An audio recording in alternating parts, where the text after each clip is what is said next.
coisas, os produtos, não podem serem reduzidos apenas à sua expressão financeira, de lucro, de ganho. É preciso que as coisas sejam focadas principalmente quanto à sua destinação. E a destinação de todo o trabalho humano é servir à humanidade. A grande vantagem do Dr. Eliezer é que ele nunca perdeu isso de vista. Eliezer, se quisesse ser um homem rico, ele seria dos homens mais ricos, porque ele poderia ter participação num mundo de coisas. Ele é desprendido, realmente. Ele é um homem a serviço do país, quer dizer, ele é o que antigamente a gente chamava um servidor público.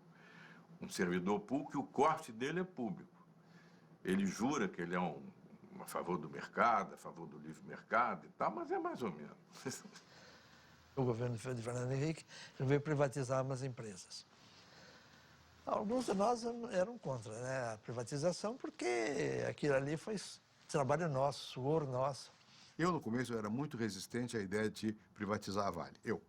Né? Por quê? Porque eu venho de uma outra geração. A minha geração era muito mais estatizante. O mundo mudou. O Estado não tinha mais condições dele sozinho resolver as questões. Né? Ele não tinha mobilidade institucional suficiente. Então, a Vale Rio Doce foi uma grande empresa que, de alguma maneira, estava amarrada pelo fato de ser controlada pelo Estado. A privatização em si, ela pode ser necessária até. Muitas vezes, quando você tem um governo incapaz de administrar, né, como nós conhecemos muito isso, então é melhor fazer contratos de gestão com uma empresa capaz de fazer aquilo. Quando o presidente Fernando Henrique decidiu-se pela privatização da Vale, nós tivemos, o Eliezer e eu, várias conversas com ele para tentar parar este passo, para evitar que ele privatizasse a Vale, sustentando, inclusive, com a Vale sozinha, ele resolveu o problema da logística brasileira. Sozinho, não precisava de mais nada.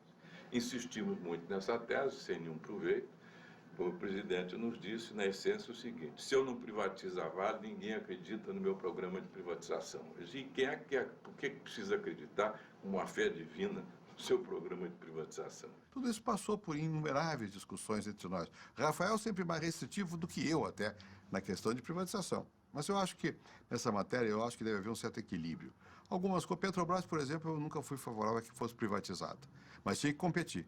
Insistimos muito, fomos derrotados, chegamos a sugerir a ele várias outras alternativas de privatizar a Vale, exceto o leilão de entrega do controle. Está fechado o leilão. Estou claro. A Companhia Vale do Rio Doce acaba de ser vendida. O consórcio pagará R$ 3.3.979.744 pelas ações da Companhia Vale do Rio Doce.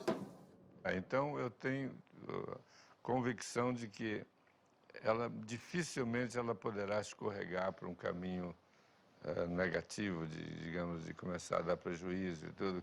Ela é muito sólida pela sua própria construção. Quando a Vale do Rio Doce já tinha sido privatizada, e na época sentei com o Dr. Eliezer para trocar algumas ideias sobre estratégia, o que a gente estava imaginando fazer na companhia. Logo depois veio o descruzamento da Vale do Rio Doce, foi uma operação bastante complexa, muito difícil de ser realizada. E as conversas do Dr. Eliezer sempre foram muito positivas, quer dizer, uma troca de ideias de qual era a visão dele de futuro da companhia, qual era a minha ideia de visão de futuro da companhia. E a gente sempre teve assim, uma empatia muito grande, uma coincidência de visão muito grande. Quer dizer, a Vale tinha que ser uma gigante. Acho que é uma empresa que tem, por desígnio, uma visão de ser a maior empresa brasileira, a maior mineradora do mundo.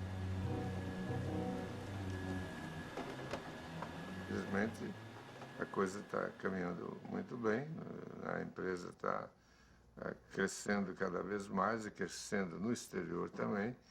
Claro que quanto mais ela crescer aqui, para nós é melhor ainda, né? Mas nesse conceito mundial, de crescimento mundial, você não pode pensar pequeno, né?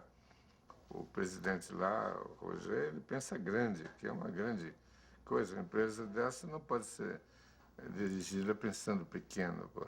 Você não faz bonsai de elefante faz, então tem que ser assim mesmo, né? Agora, a gente tem que procurar tirar vantagens econômicas cada vez maiores, adicionando valor aos produtos daqui. A contribuição do Dr. Eliezer hoje, nos dias atuais da Vale, é de apoio, é de entusiasmo, é uma visão de que a Vale do Rio Doce não tem que se restringir, a Vale do Rio Doce realmente tem que se lançar ao mundo inteiro. Isso a gente tem feito, isso a gente tem feito.